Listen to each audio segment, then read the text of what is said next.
महाभारत की यह कथा बताती है कि जीवन में आने वाले संकटों का सामना किस तरह करना चाहिए। बहुत अधिक क्रोध करने का क्या परिणाम होता है और मनुष्य किस वजह से समस्याओं से हारता है। बात द्वापर युग की है। महाभारत का युद्ध होने में अभी कुछ समय था। कृष्ण अर्जुन इसी तैयारी में जुटे हुए थे। एक बार इसी सिलसिले में कृष्ण अर्जुन और भीम कहीं जा रहे थे।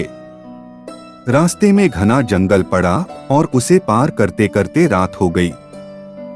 अंधेरा हो जाने के कारण तीनों ने तय किया कि अब आगे बढ़ना संभव नहीं है, इसलिए यहीं ठहर जाते हैं। सुबह होने पर बढ़ चलेंगे। इस पर भीम बोले कि यह जंगल मायावी लगता है, इसलिए यहाँ ठहर तो सकते हैं, लेकिन यहाँ सोना ठीक नहीं होगा। कृष्ण और अर्जुन दोनों को थका हुआ भांप कर भीम ने कहा, तुम दोनों सो जाओ, मैं जागकर पहरा देता हूँ। भीम देने लगे पहरा। इस पर कृष्ण ने कहा, थके तो हम तीनों ही हैं। ऐसा करते हैं, बारी बारी से एक प्रहर जागकर पहरा देते हैं। सहमति होने पर कृष्ण और अर्जुन सो गए और भीम जागकर पहरा देने लगे। कुछ ही पलों में कृष्ण अर्जुन गहरी नींद में चले गए और तभी भीम को एक भयानक आकृति उनकी ओर आती दिखी। वह कोई राक्षस था। राक्षस उन्हें देखते ही जोर से चीखा और भीम क्रोध में भर गए। इस घटना का एक विचित्र असर हुआ। क्रोध के कारण भीम का आकार कुछ छोटा हो गया और राक्षस का आकार बढ़ गया। इसके बाद राक्षस फिर चीखा और फिर से भीम ने और क्रोध दिखाया। इस बार उनमें उतावलापन भी था। राक्षस का आकार बढ़ते देख भीम चिंतित भी होने लगे। इसके बाद दोनों में युद्ध होने लगा, लेकिन भीमकाय भीम राक्षस के सामने छोटे होने लगे और राक्षस का आकार बड़ा होने लगा। एक पहर तक लगातार युद्ध हुआ और अर्जुन के जागने का समय हुआ। इतने में राक्षस ने जोर का मुक्का मारा और भीम आधी मूर्छा में चले गए। अर्जुन को उठता देखकर राक्षस भाग गया। अर्जुन ने सोचा भीम नींद में है। भीम ने भी कुछ नहीं बताया।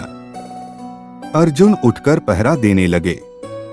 कुछ ही देर में राक्षस फिर आया और अर्जुन को धमकाने लगा। पहले से विशालकाय राक्षस के अचानक आ धमकने से अर्जुन क्रोध और भय दोनों से भर उठे। दोनों में युद्ध हुआ, लेकिन राक्षस के प्रति अधिक चिंता और उतावलेपन के कारण अर्जुन उसके सामने हल्के पड़ने लगे। जितना वह क्रोध करते राक्षस बड़ा होता जाता था। अर्जुन की सारी विद्याएं धरी की धरी रह गईं। कृष्ण जरा भी घबराए नहीं और बोले, बताओ तुम इस तरह चीख क्यों रहे हो, क्या चाहिए तुम्हें। इस बार भी कुछ विचित्र घटा। कृष्ण के साहस के कारण उनका आकार कुछ बढ़ गया और राक्षस का आकार कुछ घट गया। राक्षस को पहली बार कोई ऐसा मिला था जो उससे डर नहीं रहा था। घबराहट में वह पुनः कृष्ण पर जोर से चीखा। कृष्ण ने किया राक्षस का सामना। इस बार भी कृष्ण नहीं डरे और उनका आकार और भी बड़ा हो गया, जबकि राक्षस पहले से भी छोटा हो गया। एक आखिरी कोशिश में राक्षस पूरी ताकत से चीखा पर कृष्ण मुस्कुरा उठे और फिर से बोले, बताओ तो क्या चाहिए तुम्हें। इस तरह हंसकर और प्यार से बात करने पर राक्षस तिलचट्टे के आकार जितना हो गया। कृष्ण ने उसे हथेली में लेकर अपनी धोती में बांध लिया और फिर कमर में खोस कर रख लिया। सुबह अर्जुन ने बताई रात की घटना। कुछ ही देर में सुबह हो गई। कृष्ण ने भीम अर्जुन को चलने के लिए उठाया और आगे बढ़ने के लिए कहा।